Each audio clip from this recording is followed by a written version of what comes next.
नमस्कार दोस्तों। आज हम फाइनेंशियल फ्रीडम को लेकर लिखी गई अब तक की सबसे best selling book rich dad poor dad की समरी सुनेंगे, जिसे पढ़कर फाइनेंशियल इंटेलिजेंसी और बहुत ही पढ़ा लिखा व्यक्ति भी अमीर बन सकता है। Rich dad poor dad book जो है नौकरी, जॉब और बिजनेस के बारे में पैसे की समझ को लेकर गरीब और अमीर व्यक्ति की सोच में फ़र्क को बेहतरीन तरीके से समझाती है। इसमें यह बहुत ही आसान भाषा से समझाया गया है कि कैसे गरीब व्यक्ति पूरी उम्र पैसों के लिए दूसरों के लिए काम करता है, जबकि अमीर व्यक्ति के लिए पैसा खुद काम करता है, जिससे वो लगातार और अमीर होते चले जाते हैं। रिच डैड बुक पढ़ने के बाद हर व्यक्ति अपने फाइनेंशियल एजुकेशन के बारे में यही सोचता है कि काश ये बुक मैंने पहले पढ़ी होती। आखिर ऐसा क्या है इस बुक में कि हर व्यक्ति इसकी तरफ अट्रैक्ट होता है और इसको अपनी लाइफ में इम्प्लीमेंट करना चाहता है। तो चलिए चैप्टर 1 से स्टार्ट करते हैं। रोबोट के दो पिता। रिच डैड पुअर डैड कौन है? यह बुक रोबोट कियोसाकी की असल ज़िंदगी पर आधारित है। इसमें उन्होंने अपने दो पिता के बारे में बताया है। एक उनके असली पिता जो बहुत ज़्यादा पढ़े लिखे हैं और टीचर की जॉब करते हैं, लेकिन उनकी फाइनेंशियल समझ बहुत ही कमज़ोर है, जिसके कारण वो सारी उम्र टीचिंग का ही काम करते रहे और पैसों की कमी से जूझते रहे। इसलिए रोबोट ने उनको पुअर डैड का टाइटल दिया है। और दूसरी ओर उनके दोस्त माइक के पिता, जिन्होंने सिर्फ 8th क्लास तक पढ़ाई की, लेकिन उनकी फाइनेंशियल समझ बहुत ही मज़बूत है और पैसे से पैसा बनाना उन्हें बखूबी आता है, जिस कारण वे अपने शहर के सबसे बड़े और अमीर व्यक्तियों में से एक हैं। इसलिए रोबोट ने उन्हें रिच डैड का टाइटल दिया है।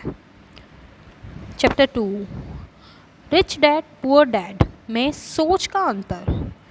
पैसों को लेकर रोबोट के रिच डैड और पुअर डैड की सोच बिल्कुल ही अलग थी। रोबोट के पुअर डैड उनसे हमेशा यही कहते थे कि पैसा ही सभी समस्याओं की जड़ है, लेकिन दूसरी तरफ उनके रिच डैड का मानना कुछ और ही था। उनके रिच डैड कहते थे कि पैसे की कमी सभी समस्याओं का जड़ है। कोई महंगी या लग्जरी वस्तु खरीदने की बात पर पुअर डैड रॉबर्ट से कहते थे वी कांट अफोर्ड दिस, यानी हम इसे नहीं खरीद सकते। जबकि रिच डैड उन्हें समझाते थे कि आपको ऐसा बिल्कुल भी नहीं कहना चाहिए, बल्कि यह सोचना चाहिए how can I buy this, what should I do so that I can buy this. चूँकि मैं इसे ख़रीद नहीं सकता, ऐसा कहने से आपका दिमाग जो है वो वहीं काम करना बंद कर देता है और ये मान लेता है कि आप सच में उसे कभी ख़रीद ही नहीं सकते। इसलिए मैं इसे कैसे ख़रीद सकता हूँ, इस पर आपको काम करना चाहिए। और जब इस काम पर आपका दिमाग काम करने लगेगा तो आप नए नए तरीके खोजना शुरू कर देंगे, जो आपको तरक्की की तरफ लेकर जाएंगे। चैप्टर 3 अमीर पैसे के लिए काम नहीं करते, पैसा उनके लिए काम करता है। इस अध्याय में छोटे रॉबर्ट को उनके रिच डैड समझाते हैं कि कई दशकों से ज़्यादातर लोग एक विशेष सर्कल में फंसे हुए हैं, जिनका मकसद किसी अच्छी सी स्कूल या कॉलेज से पढ़ाई करना और फिर अच्छे ग्रेड हासिल कर एक अच्छी सी जॉब ले लेना, बस यहीं तक है। और उसके बाद फिर शादी करके पूरी उम्र भर घर सैलरी से, कार आदि लोन से चुकाते रहता। अधिकतर लोग इससे नाखुश ही रहते हैं, लेकिन फिर भी लालच, जिम्मेदारियां और जोखिम के डर से इसी सिस्टम का अनुसरण करते हैं और सारी उम्र दूसरों के लिए मेहनत करते रहते हैं और उन्हें अमीर बनाते रहते हैं। इस सर्कल को उन्होंने चूहा दौड़ नाम दिया है, यानी रैट रेस। जबकि अमीर लोग पैसे के लिए काम नहीं करते, बल्कि वो अपने पैसे को इस तरह काम पर लगाते हैं कि पैसा उनके लिए कमाता है और वो और अमीर और अमीर और अमीर होते चले जाते हैं, जिससे वह चाहे आराम करते हैं, सोते रहें, फिर कहीं घूमने चले जाएं, तो भी उनकी कमाई होती रहती है, क्योंकि दिन रात पैसा जो है उनके लिए काम करता है। चैप्टर 4, एसेट बनाओ, लायबिलिटी मत खरीदो।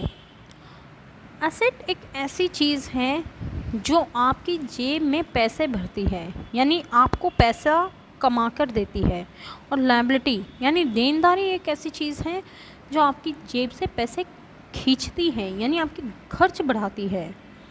जैसे यदि आप कोई घर या मकान बनाते हैं तो उसमें लगा पैसा तो ब्लॉक हो जाता है, यानी आपको कुछ भी कमा कर नहीं देता। साथ ही आपको समय समय पर इसे कभी पेंट करवाना, कभी कहीं मेंटेनेंस के लिए खर्च करना पड़ेगा। और दूसरी तरफ एक इसी प्रकार यदि हम कार खरीदते हैं तो उसमें भी तो पैसा ब्लॉक हो जाता है। इसके साथ ही पेट्रोल, डीजल, सर्विस, मेंटेनेंस के रूप में पैसे खर्च होते ही रहते हैं। लेकिन गरीब व्यक्ति असेट और लायबिलिटी में फ़र्क जो है समझ ही नहीं पाते। वो लायबिलिटी को भी असेट समझ बैठते हैं, जिस कारण पैसे कमा के देने वाली चीज़ों के बजाय पैसों को खर्च करवाने वाली चीज़ें खरीदते रहते हैं। और अमीर व्यक्ति लायबिलिटी खरीदने के बजाय असेट में पैसा लगाते हैं, जिससे उनकी लगातार पैसे इनकम आती रहती है, जिससे वो और अमीर बनते रहते हैं। जैसे किसी कंपनी के स्टॉक में निवेश करना, इससे शेयर प्राइस बढ़ने और डिविडेंड आदि से कमाई होती है। बॉन्ड में निवेश करना, रियल एस्टेट में निवेश करना, ये सब पैसिव इनकम होती हैं। चैप्टर 5, पैसे होने से ज़्यादा महत्वपूर्ण है उसे बनाए रखना और उसे ग्रो करना। इस बात पर रॉबर्ट के रिच डैड समझाते हैं, आप कितने पैसे कमाते हैं यह इम्पोर्टेंट नहीं है, उससे ज़्यादा इम्पोर्टेंट यह है कि आप उस पैसे को कितना बचाते हैं, और उससे भी ज़्यादा इम्पोर्टेंट यह है आप उस बचाए हुए पैसे को ग्रो करने के लिए निवेश कहाँ और कैसे करते हैं। इसे एक उदाहरण से समझते हैं। कितने ही ऐसे सेलिब्रिटीज़ हैं जिनके पास किसी समय तो करोड़ों रुपए थे, लेकिन अंतिम समय में उनकी हालत बहुत ख़राब, यहाँ तक कि एक भिखारी जैसी हो जाती है। यह सब उनमें फाइनेंशियल एजुकेशन के अभाव में पैसे को मेंटेन ना रख पाना और उसे ग्रो ना कर पाने की वजह से होता है। आपने ऐसे भी कई उदाहरण देखे होंगे कि व्यक्ति से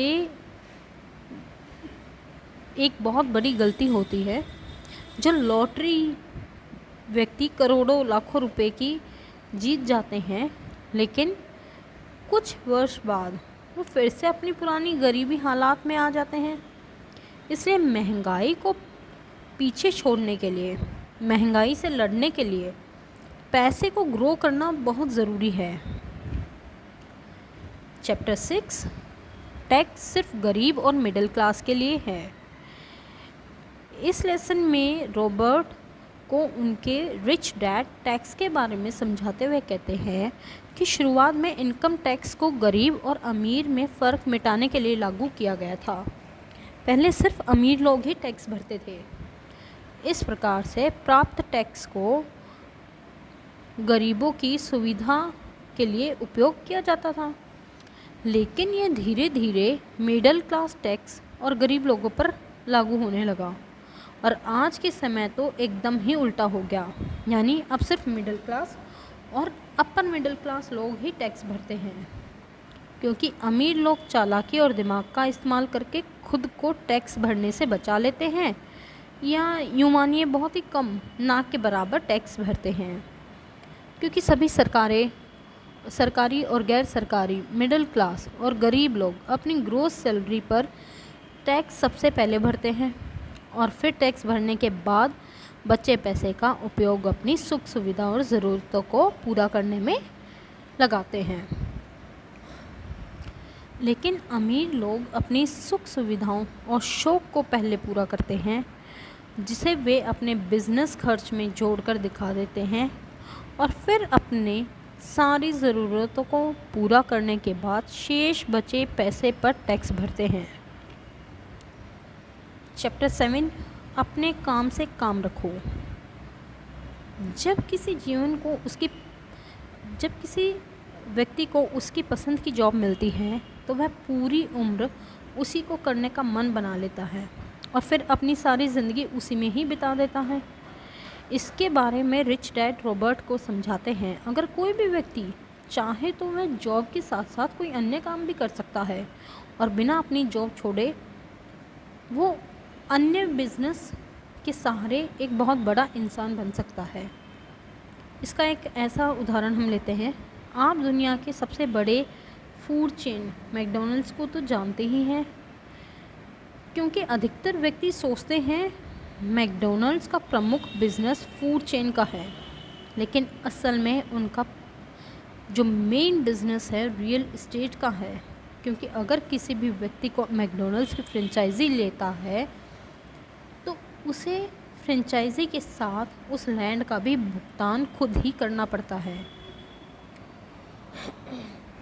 रिच डैड कहते हैं, ठीक इसी प्रकार कोई भी व्यक्ति अपनी जॉब के साथ ऐसे इनकम सोर्स बना सकता है जिससे घर बैठे ही उसकी पैसिव इनकम आती रहे। इसके लिए लेखक मुख्य रूप से real estate, share market, bonds, छोटी छोटी कंपनियों में निवेश करना, ये सब सलाह देता है। चैप्टर 8, अमीर पैसा इन्वेस्ट करते हैं।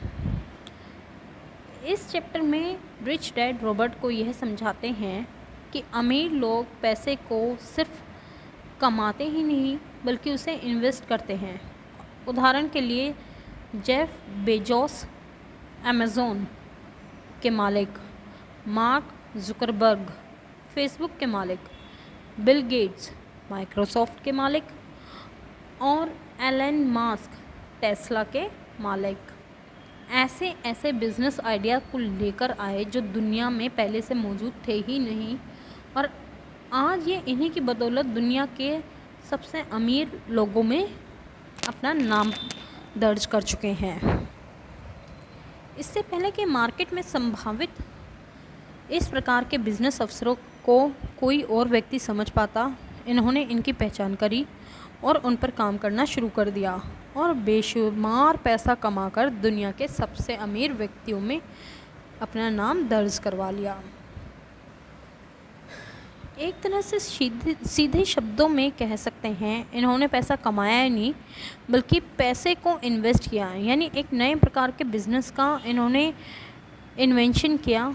इसी प्रकार आप भी किसी नए बिज़नेस का इन्वेंट करके बहुत पैसा कमा सकते हैं। चैप्टर 9, अमीर हमेशा सीखते रहते हैं और यह जानते हैं आइडिया को कैसे बेचा जा सकता है। रिच डैड के इस चैप्टर में रॉबर्ट को यह समझाते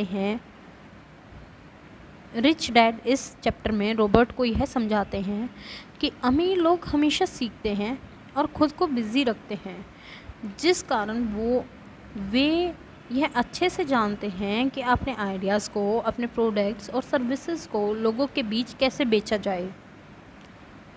उदाहरण के लिए, जैसा कि हम सभी जानते हैं, दुनिया में बहुत सारे लोग मैकडॉनल्ड्स से भी अच्छी क्वालिटी का पिज़्ज़ा बर्गर बनाते हैं, लेकिन बिकते समय ज़्यादा मैकडॉनल्ड्स के ही हैं, सबसे ज़्यादा मैकडॉनल्ड्स के ही हैं, क्योंकि ये अच्छे से जानते हैं कि लोगों को अपना प्रोडक्ट कैसे बेचा जाए।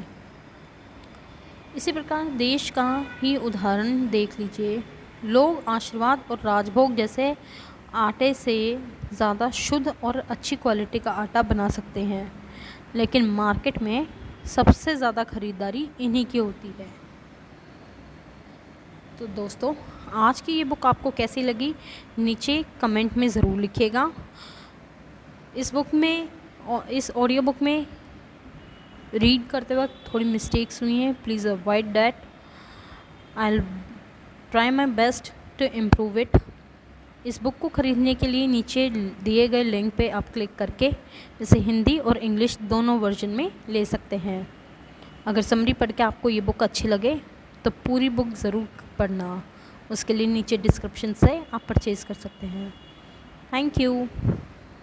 वीडियो को लाइक करें, शेयर करें और चैनल को सब्सक्राइब करें। Thank you.